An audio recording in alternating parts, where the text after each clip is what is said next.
To a Mouse by Robert Burns, 1759 to 1796. On turning her up in her nest with the plough, November 1785. Wee sleeket, cowran, timorous beastie, oh, what a panic's in thy breastie! Thou needna start away so hasty, with bickerin brattle. I would be laid to rin and chase thee with murd'ring pattle. I'm truly sorry man's dominion has broken nature's social union, and justifies that ill opinion which makes thee startle at me, thy poor earth-born companion and fellow mortal. I doubt na whyles but thou may thieve. What then, poor beastie, thou maun live, a daimen-icker in a thrave, sa smart request. I'll get a blessin with the lave, and never miss it. Thy wee bit housie too in ruin, it silly was the winds a strewin, and naething now to big a newin, and foggage green and bleak December winds ensuing, baith snell and keep. Thou saw the fields laid bare and waste, and weary winter coming fast, and cosy here beneath the blast, though thou thought to dwell, till crash the cruel culpa passed out through thy cell. That wee bit heap o' leaves and stibble has cost thee mony a weary nibble. Now thou'st turned out for thy trouble, for house or hald, to foul the winter's sleety drivel and cranach cold. But mousie, thou art no thy lane, improving foresight may be vain. The best laid schemes of mice and men gang aft ugly, and leave naught but grief and pain for promised joy.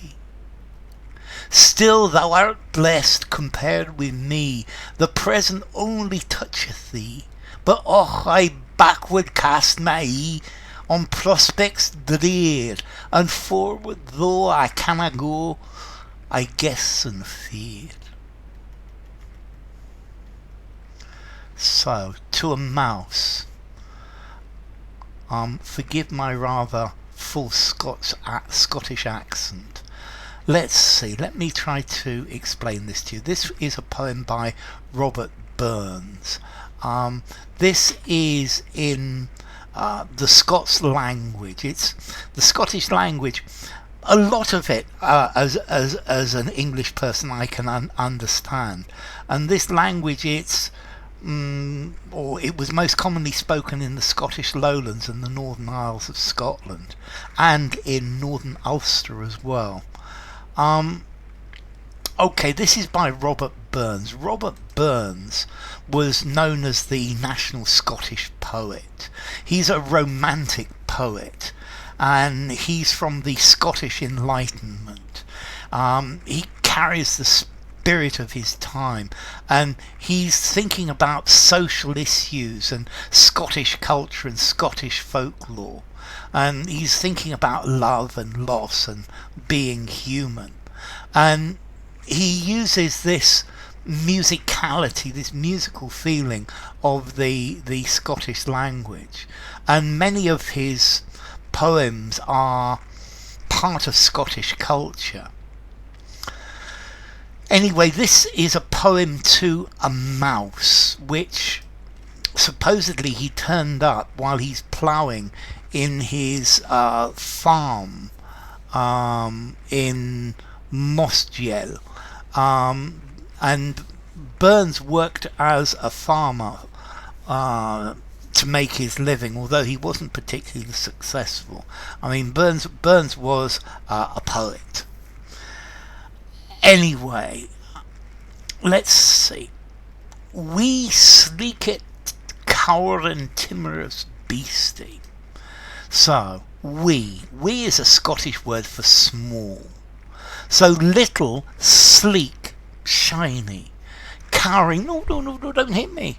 Timorous beast. So your little shiny, hiding, frightened creature.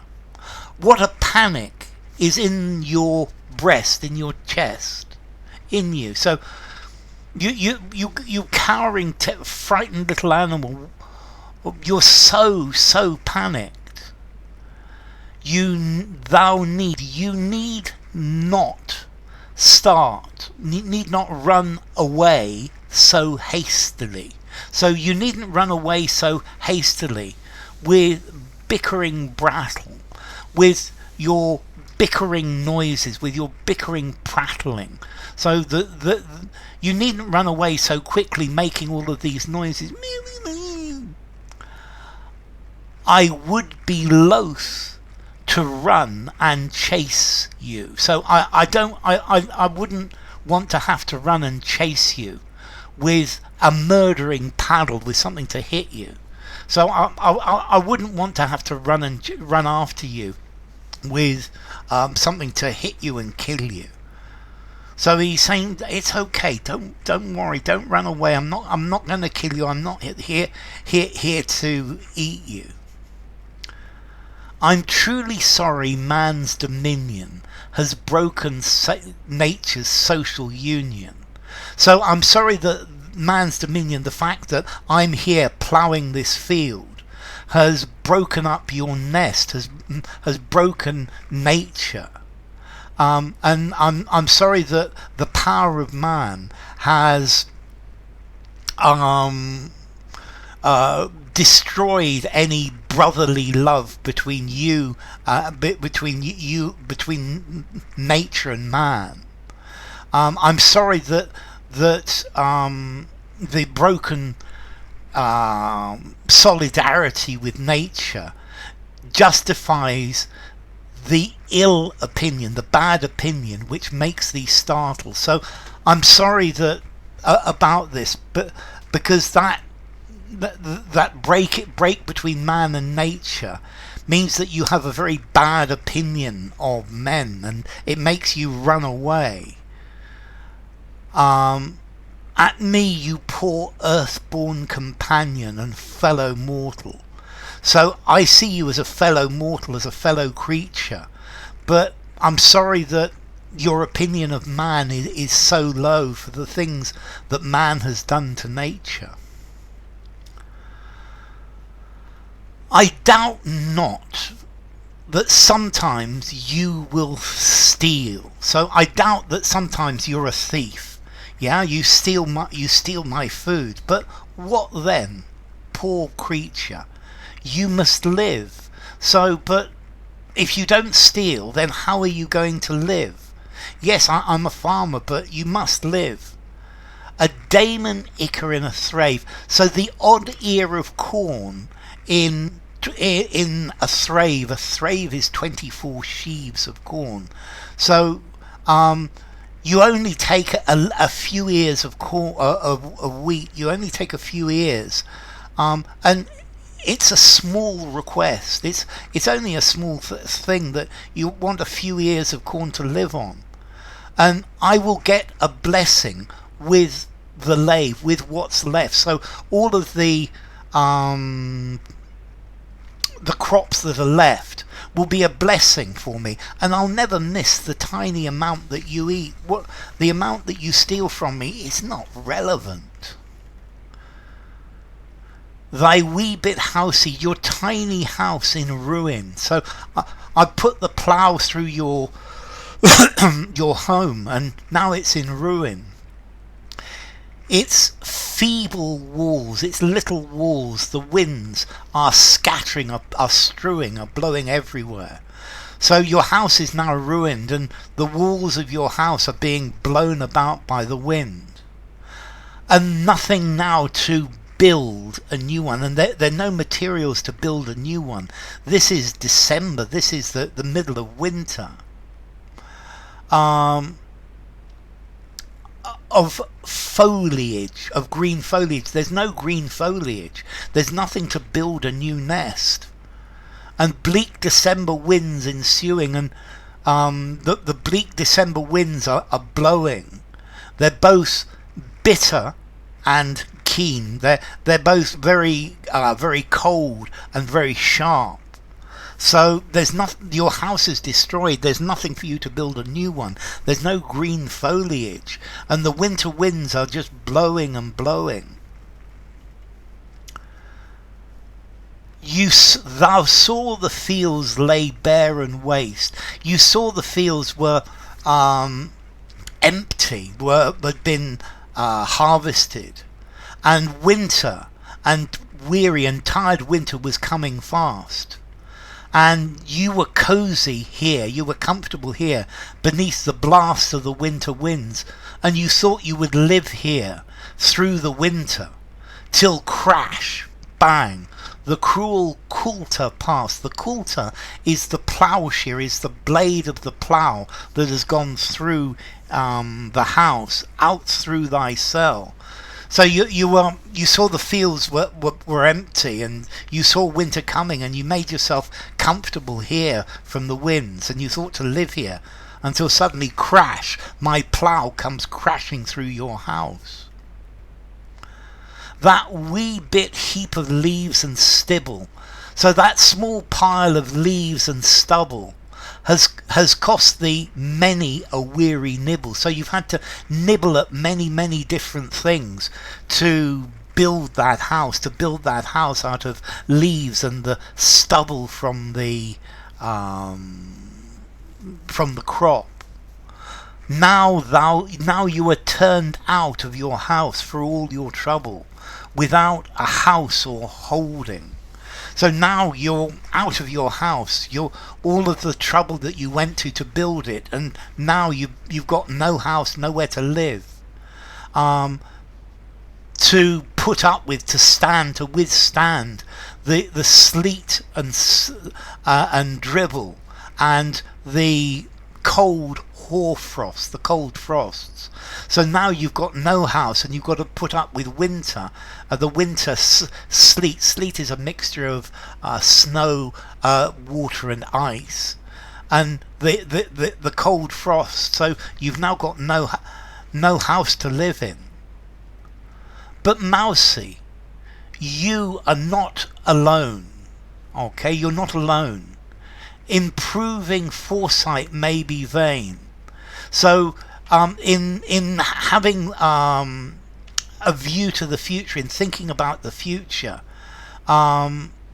it's something that doesn't always go well. So you're not alone. Many people have tried to provide for the future in vain. The best laid schemes of mice and men gang aft agly. So the best schemes of mice and men often go ugly, go awry. So the best laid schemes of mice and men often go awry. This is a very famous line. I think Steinbeck of Mice and Men, this is taken from this poem.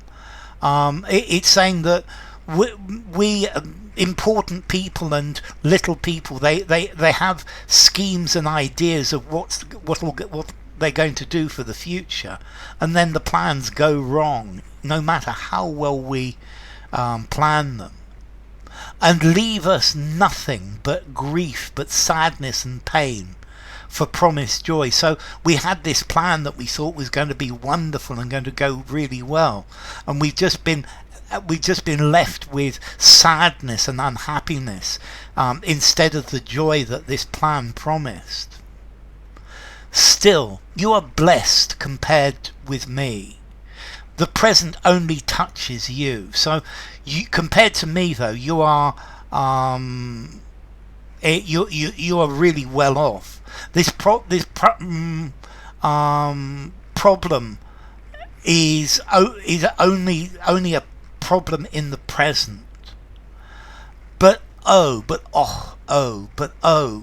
I look backwards into the past on dreary prospects, on the bad things that have happened to me in the past.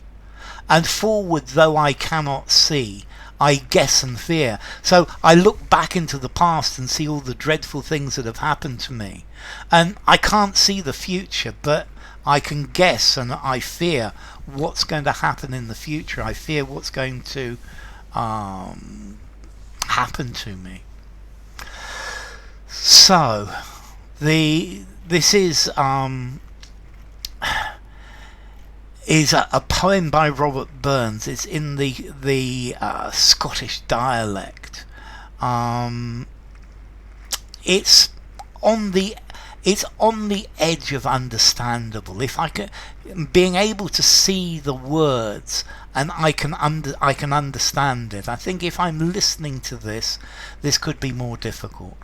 So, To a Mouse by Robert Burns. Bye for now.